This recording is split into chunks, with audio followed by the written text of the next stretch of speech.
मुद्दे हैं उससे ध्यान सबका हट जाए, कोई इनसे मुश्किल सवाल ना पूछे, ये सुनिश्चित कैसे करते हैं? सबसे पहले इनकी एक प्रेस वार्ता हुई। ये प्रेस वार्ता हुई 6 जनवरी 2025 को।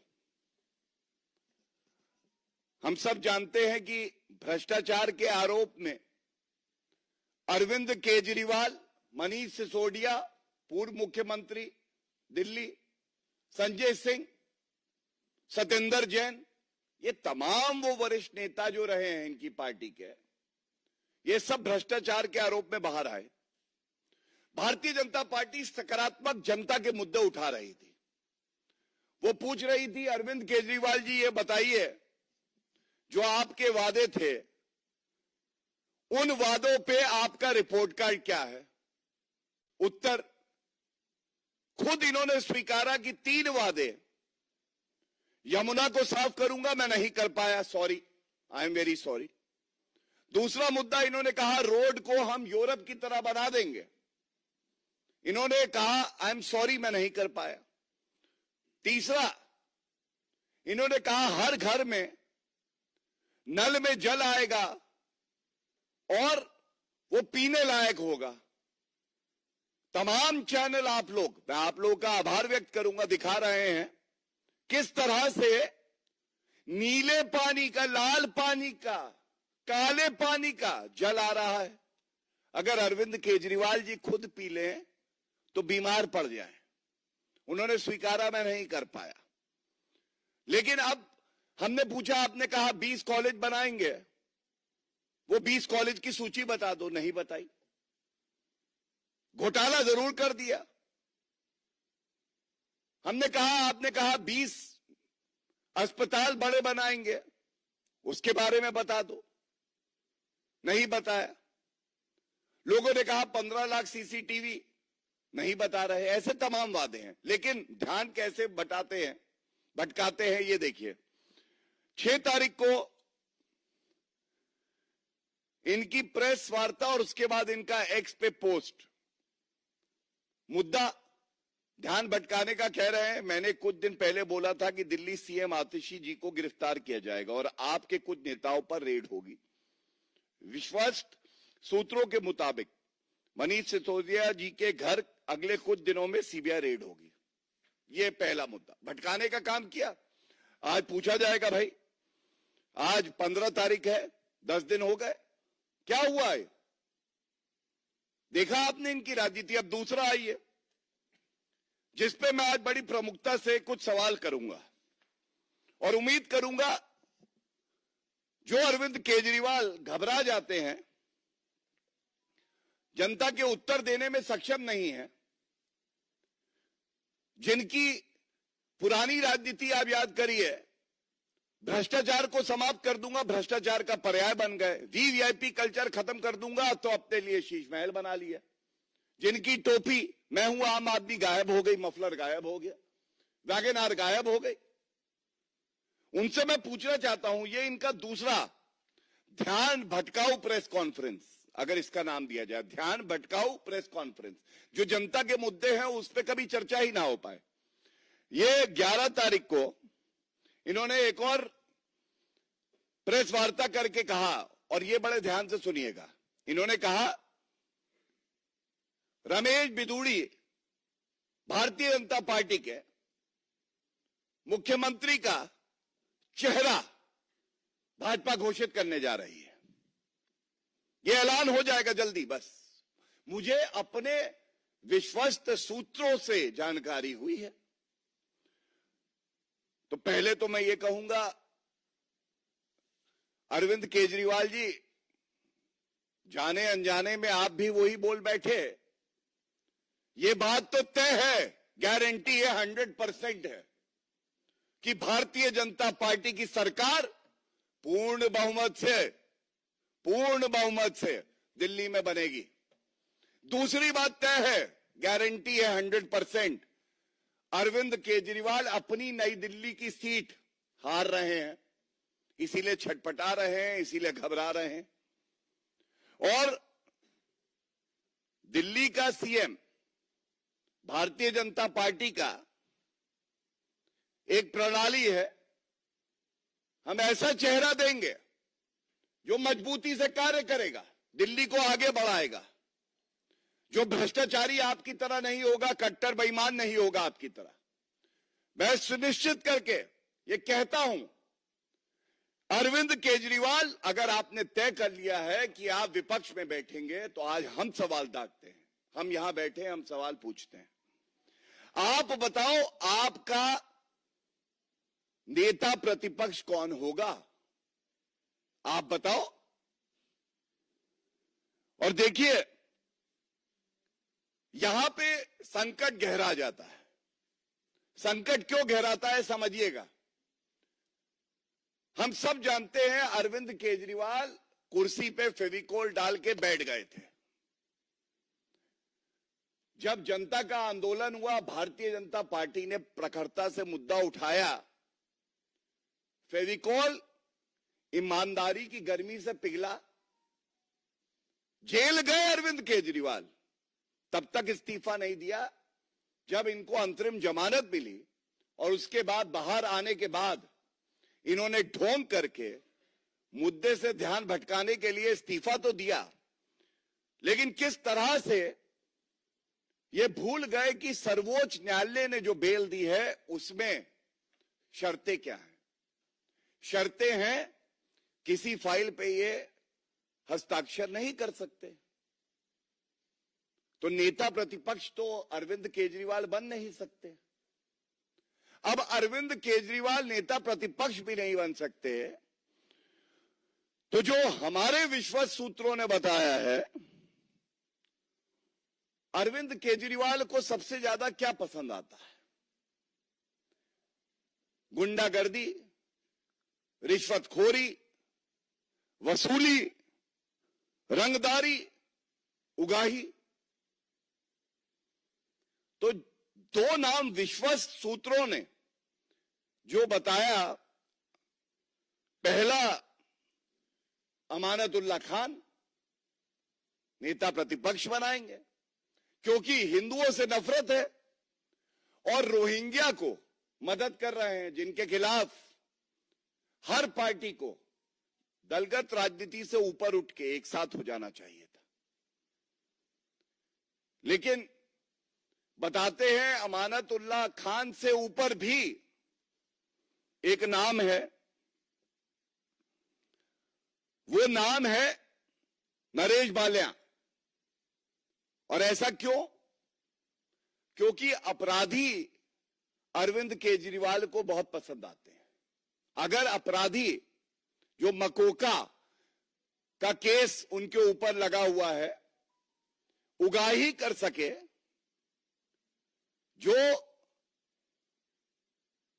डॉन हैं, हत्यारे हैं, उनसे साठगांठ बना के वसूली कर सके, जिसको हमने इसी मंच से उजागर किया था, जो रंगदारी की बात करे, आम जनता को डरा के रखे, ऐसे लोग कट्टर बेईमान, पापी, भ्रष्टाचारी अरविंद केजरीवाल को बहुत पसंद आते हैं। और ऐसा मैं इसलिए कहता हूं बड़ी जिम्मेदारी से, हम सब जानते हैं कि भाई एक व्यापक सवाल आएगा, आतिशी मारलेना जी क्यों नहीं, ये सवाल सबके मन में आएगा। लेकिन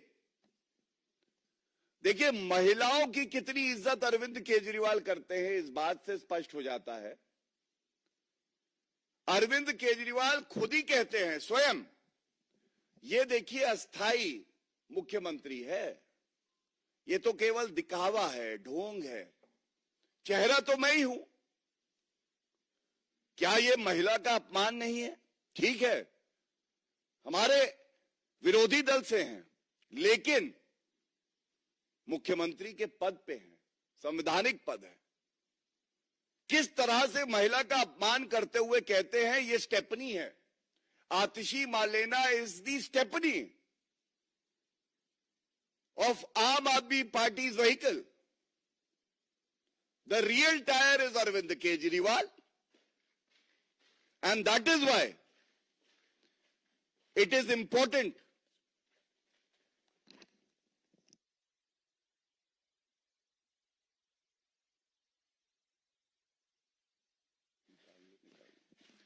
इसलिए ये आवश्यक है कि हम बताएं किस तरह से,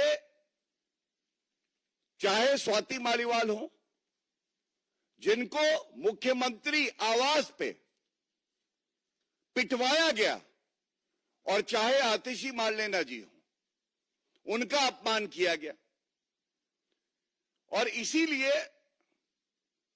ये बात मैं आपको बता रहा हूं। मैंने 2 उदाहरण दिए और ये दूसरा वाला बड़ी प्रमुखता से उठाया, और तीसरा एक और बेतुकी बात करी। ये बात है 14 तारीख को इन्होंने एक और बात करी। इन्होंने कहा भारतीय जनता पार्टी सोने की चेन बंटवा रही है, विश्वस्त सूत्रों से पता चला है। तो मैं ये कहना चाहता हूं, भारतीय जनता पार्टी वो पार्टी है जो अपने असूलों पे चुनाव लड़ती है, विचारधारा पे चुनाव लड़ती है, अपने कार्यकर्ताओं की ताकत से चुनाव लड़ती है।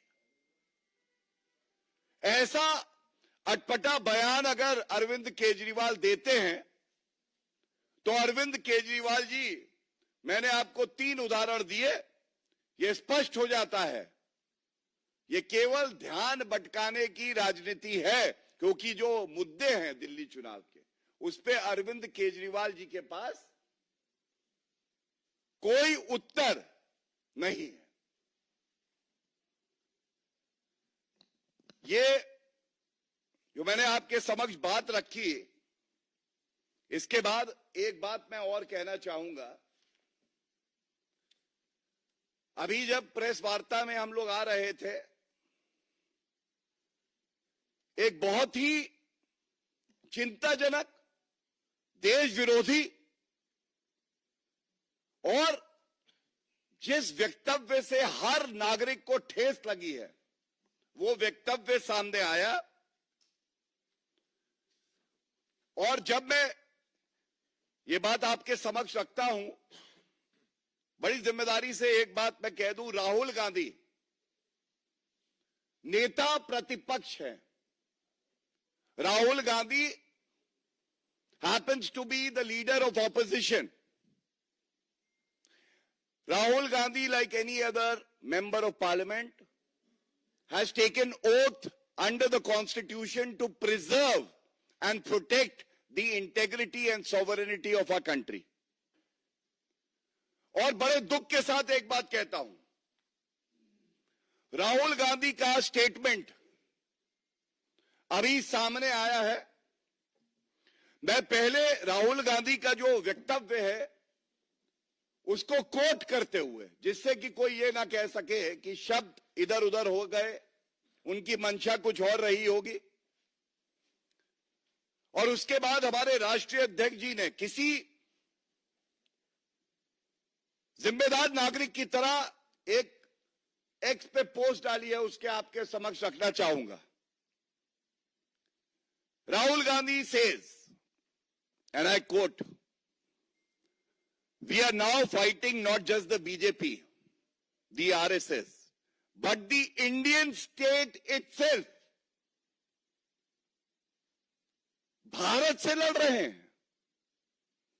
राहुल गांधी जी नेता प्रतिपक्ष भारत के हैं।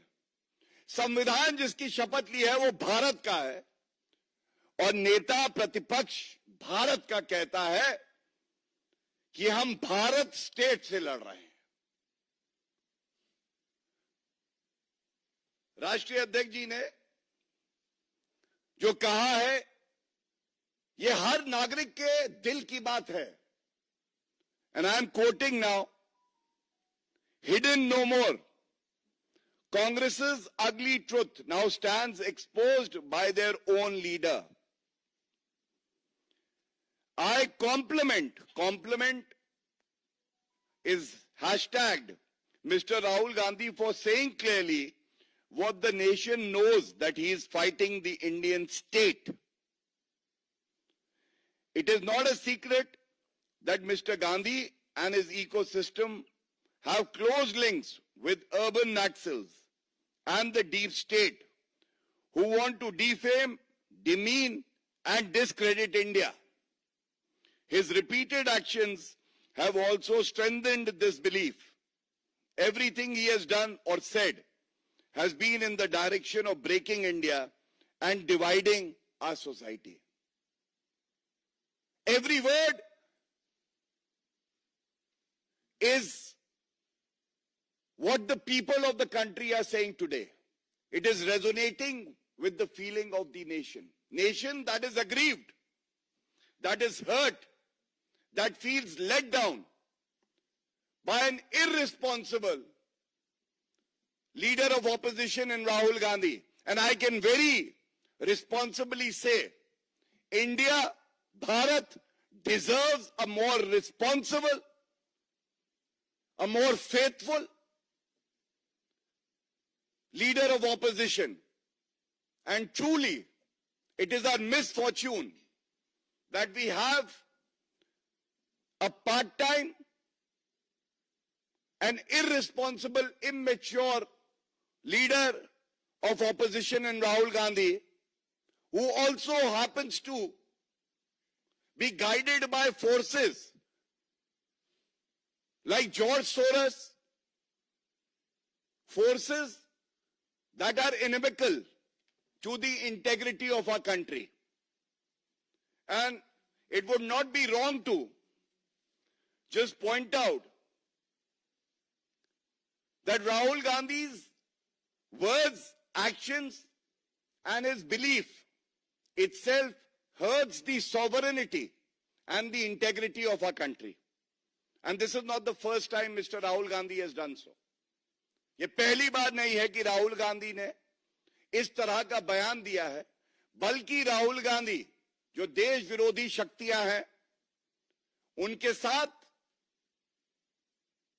मंच साझा करते हैं, उनके साथ गुप्त भेंट करते हैं, उनसे फंडिंग लेते हैं और उसके बाद ऐसे बयान देते हैं जो भारत की संप्रभुता के लिए खतरा बनती है।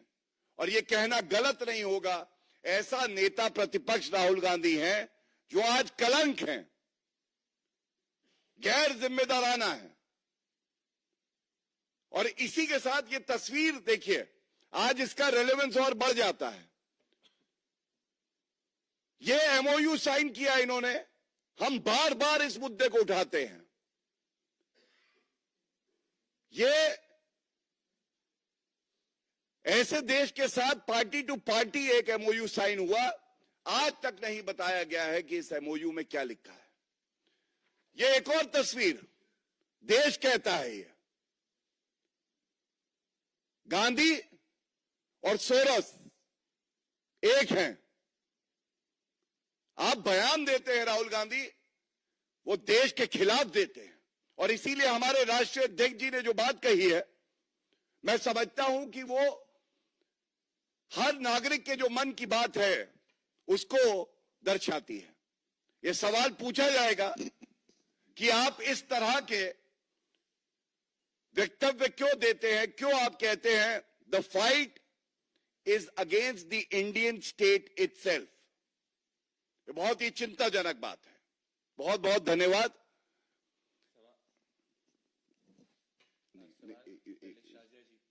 मुद्दे पे बोलेंगे शाहजी जी। साथियों एक और बहुत गंभीर मुद्दा, अराजक आपदा पार्टी के काली करतूतों और पापों की किताब में एक नया अध्याय। जब स्वाति मालीवाल के साथ बदतमीजी हुई थी, बदतहजीबी हुई थी, कई लोग, आप लोग आश्चर्यचकित थे, पर मैं नहीं थी, क्योंकि मुझे मालूम है ये पार्टी कितना निरादर और अपमान करती आई है महिलाओं का। आपने देखा नरेला के शरद चौहान ने क्या किया सोनी के मामले में, और किस तरह से उस सोनी को खुदकुशी करनी पड़ी। लेकिन साथियों, एक नई सूचना है और आपके सामने मैं रख रही हूं। हरिजन बस्ती R2 द्वारका वेस्ट में रहने वाली मीना वर्मा ने ये एफआईआर लगाने की कोशिश की, एफआईआर लिखी गई और आप यकीन नहीं करेंगे कि महाबल मिश्रा के बेटे विनय मिश्रा ने एक दलित महिला के साथ ना सिर्फ बदतमीजी की, गंदी गंदी गालियां बकी, बल्कि उसको मारने की धमकी दी। इस पे उन पर चार्ज भी लग रहा है और एफआईआर की कॉपी मैं आपके सामने रखूंगी। इस मामले की सुनवाई हुई, आज फिर से राउज एवेन्यू में वो गई और उनके साथ विटनेस भी है। साथियों, विनय मिश्रा ने इस दलित महिला से पहले पैसे लिए कि मैं एमसीडी में आपको टिकट दिलवाऊंगा, और जब उसको टिकट नहीं दिया और उसने पैसे मांगे तब 10-15 लोगों के साथ उसको घेरा। वो मोटरसाइकिल पर अपने बेटे के साथ थी और इस दलित महिला के साथ बदतमीजी की और जान से मारने की धमकी दी। वो आज पहुंची राउज एवेन्यू और बाकायदा विटनेसेस के साथ पहुंची और उसने बताया ये मामला दर्ज हो गया है, और जैसे कि सोनी है, स्वाति मालीवाल है, एक लंबी लिस्ट है, संदीप कुमार है, वैसे ही एक और अध्याय बदतमीजी का, बदतहजीबी का, दुर्व्यवहार का विनय मिश्रा द्वारा एक दलित महिला के खिलाफ एक और मामला दर्ज हुआ है। ये बहुत ही आज के दौर में ये बहुत ही एक संगीन मामला है और ये दिखाता है कितनी महिला विरोधी और दलित विरोधी ये पार्टी है। और इस पार्टी में विभव जैसे लोग पनपते हैं, चाहे वो एमएलए हो या पार्षद हो। जिस तरह से उन्होंने दुर्व्यवहार एक दलित महिला के साथ किया है, मुझे लगता है इस मुद्दे को उठाना चाहिए और इसके लिए जो न्याय की वो हुंकार भर रही है वो औरत, उसका साथ हम सबको देना चाहिए। धन्यवाद।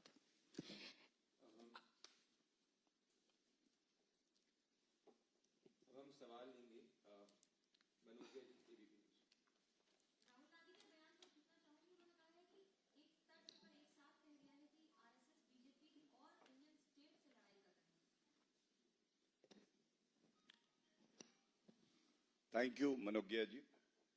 देखिए, आरएसएस, बीजेपी, भारत की जनता और चौथा स्तंभ मीडिया आज एक मकसद से एक साथ खड़े हैं, एक दूसरे के पर्याय हैं।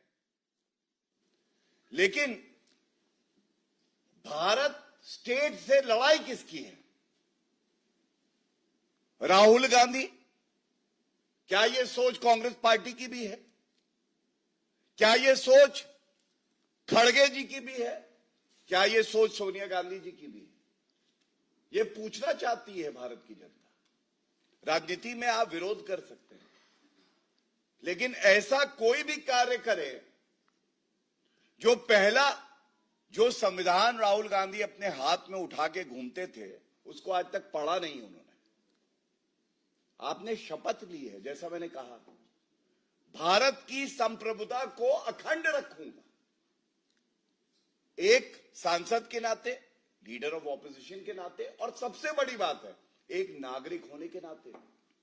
या तो राहुल गांधी ये मान गए हैं कि वो भारत के नागरिक भी नहीं है और उनको विशेष लगाव है उन शक्तियों से जो भारत को कमजोर करना चाहती हैं। और ये मैंने आपको कुछ उदाहरण दिए। मैं इसके अलावा एक और तस्वीर आपको दिखाता हूं। जब अनुच्छेद 370 का संशोधन हुआ, यूनाइटेड नेशन सिक्योरिटी काउंसिल में जो देश हमसे शत्रुता का भाव रखते हैं, उन्होंने एक रेजोल्यूशन मूव किया। उस डोजियर पे किसका वक्तव्य था? उस डोजियर पे राहुल गांधी का वक्तव्य था। आप सोचिए, ये हमें शर्मसार कर देता है कि हमारा नेता और उसका वक्तव्य एक शत्रु देश इस्तेमाल करता है भारत को कमजोर करने के लिए। और ये बांटने की जो उनकी सोच रही है, ये बहुत पुरानी है। एक ट्वीट उनका और है, भारत को वो खंडित करना चाहते हैं। वो हमेशा कहते हैं India that is Bharat is the union of states. The idea of one nation one election is an attack on the union and all it's states. मतलब उनको आज तक ये नहीं समझ में आया कि जो भारत की संप्रभुता है, the sovereignty of India is what keeps everyone together, every citizen, irrespective of the region that the person hails from. And there is no vestige of sovereignty outside Bharat, outside India, outside the constitution. And that is why I would, in one line, summarize. It seems George Soros has instructed Rahul Gandhi, and that is why he is hell-bent on destroying the idea, the spirit, and the sovereignty of our country, India and Bharat.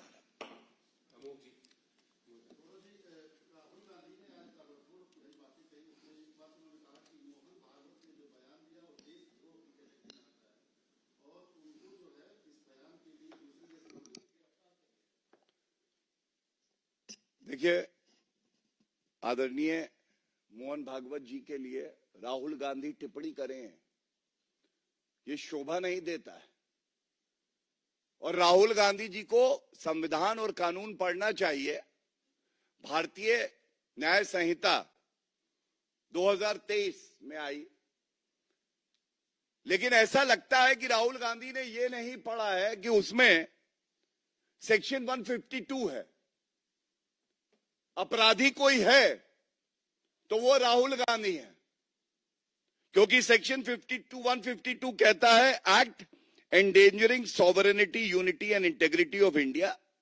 और आप पढ़ लीजिएगा कोई शब्दों से, अपने वाक्य से अगर इस तरह के बयान देता है तो उसने cognizable offence, punishable with 7 years of imprisonment, इतना गंभीर अपराध है, वो राहुल गांधी ने किया है। इसलिए कृपया करके आत्मचिंतन करिए, अपने अंदर झांकिए, और आपको दिखाई देगा कैसे जॉर्ज सोरस बैठे आपको वहां से गाइड कर रहे हैं भारत के खिलाफ कार्य करने के लिए।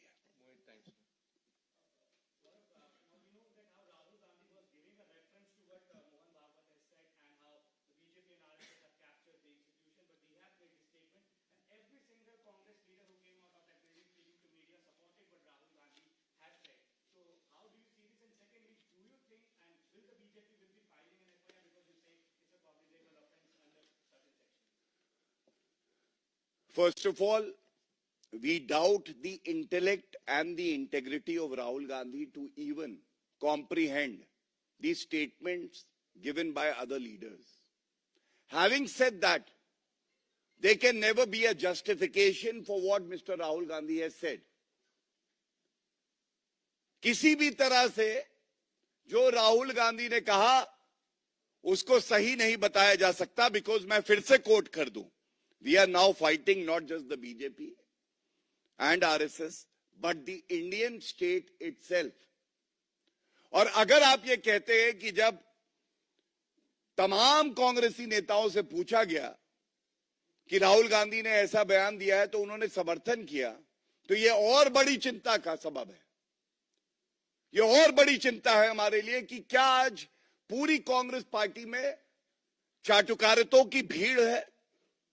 उनको ये नहीं समझ में आता है कि भारत के खिलाफ आपकी पार्टी का नेता बोल रहा है, जो नेता प्रतिपक्ष भी है, और क्या कांग्रेस पार्टी के नेताओं की रीढ़ की हड्डी ही नहीं बची है कि वो खड़े होकर कह सके कि भाजपा का विरोध करिए, आरएसएस का विरोध करिए, लेकिन आप भारत का विरोध, भारत स्टेट का विरोध नहीं कर सकते हैं।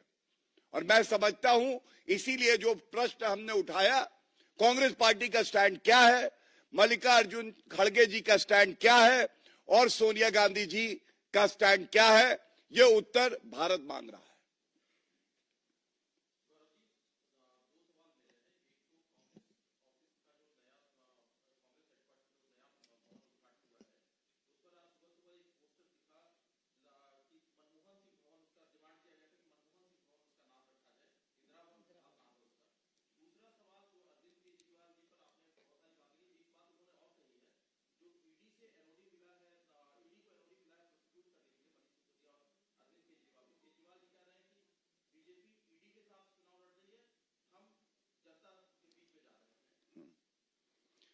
देखिए, सबसे पहले मैं इतना बता दूं कि श्रद्धेय मनमोहन सिंह जी भारत के प्रधानमंत्री रहे।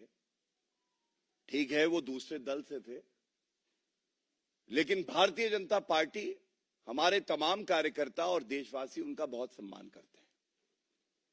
लेकिन जब कांग्रेस पार्टी की बात आती है, कांग्रेस पार्टी अपने नकली गांधी परिवार के मोह से बाहर नहीं निकल पाती, और इसीलिए शायद कांग्रेस पार्टी का यह हश्र हुआ है कि आज जो कांग्रेस पार्टी कह रही थी कि मनमोहन सिंह जी के सम्मान में यह होना चाहिए, मनमोहन सिंह जी के सम्मान में यह होना चाहिए, जब उन्हें सम्मान देने की बारी आई, और वो तो कांग्रेस पार्टी का अभिन्न अंग रहे हैं, तो उनको सम्मान नहीं दे पाई, और घूम फिर के वो गांधी परिवार के सदस्य के नाम पे ही अपने पार्टी कार्यालय का नामकरण करते हैं। ये क्या दर्शाता है? ये दर्शाता है, चाहे मनमोहन सिंह जी हो, चाहे सीताराम केसरी जी हो, चाहे पीवी नरसिम्हा राव जी हो, अगर आप नकली गांधी परिवार के सदस्य नहीं हैं, तो कांग्रेस पार्टी में आपकी कोई ना वक़्त है ना इज्जत है। और दूसरा सवाल जो आपका आया था, अरविंद केजरीवाल जी कह रहे हैं, देखिए अरविंद केजरीवाल जी आज भ्रष्टाचार का पर्याय है। मैंने आपको उदाहरण दिए किस तरह से प्रेस वार्ता करते हैं ध्यान भटकाने के लिए, लेकिन दो बातें जो अरविंद केजरीवाल ने स्वयं कही, मैं उसको यहां पे उजागर करना चाहूंगा। अरविंद केजरीवाल जी ने 2020 में कहा कि अगर मैं हर घर में नल में जल